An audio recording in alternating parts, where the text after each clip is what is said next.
মুসলিম সমাজকে অন্ধকারে রাখতে শুধু ইসলামী উগ্রপন্থীরাই সক্রিয় নন, তথাকথিত প্রগতিশীল ও বামপন্থীদের একটি অংশ এই অচলাবস্থাকে রক্ষা করেন।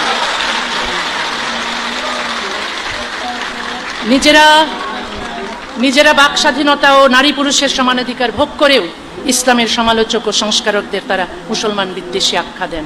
আমি অহরহ তাদের আক্রমণের শিকার হই।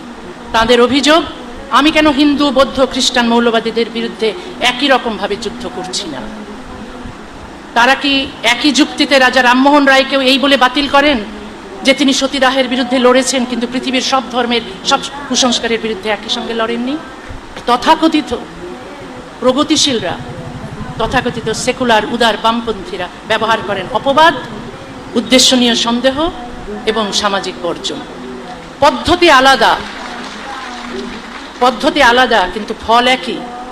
ইসলামের সমালোচনা বন্ধ হয়, মুসলিম নারীর বঞ্চনা অক্ষত থাকে, মুসলিম সমাজের বিবর্তন থেমে থাকে। যারা নিজেদের জন্য আধুনিকতা চান কিন্তু মুসলিম সমাজের জন্য চান মধ্যযুগীয় বিধান, তারা মুসলমানের সবচেয়ে বড় শত্রু। যারা নিজেদের মেয়ের স্বাধীনতাকে অধিকার বলেন কিন্তু মুসলিম মেয়ের পরাধীনতাকে সংস্কৃতি বলেন, তারা মোটেও প্রগতিশীল নন। আমি সব ধর্মীয় মৌলবাদের বিরোধী। ইসলামী মৌলবাদের বিরুদ্ধে আমি বেশি সরব, কারণ শৈশব থেকেই একে খুব কাছ থেকে দেখেছি।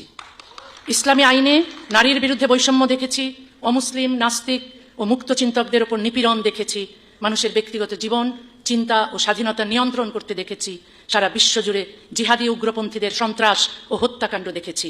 তাই এর নাম স্পষ্ট করে বলি, আমি সব ধর্মের মৌলবাদকে এক কাতারে রাখি না। অন্যান্য ধর্মের মৌলবাদের কথা বলে ইসলামী মৌলবাদকে আড়াল করি না। যে অন্যায় যেখানে ঘটবে, যে মতাদর্শ তার জন্য দায়ী, তাকে তার নাম ধরেই সমালোচনা করি। সত্যকে ভারসাম্যের নামে অস্পষ্ট করা নিরপেক্ষতা নয়, বরং তা সত্যের সঙ্গে আপোষ। ইসলামের সমালোচনা মুসলমানের প্রতি বিদ্বেষ নয়। মানুষের অধিকার আছে, মতাদর্শের কোনো অধিকার নেই। মানুষকে রক্ষা করতে হবে, মতাদর্শকে প্রশ্ন করতে হবে।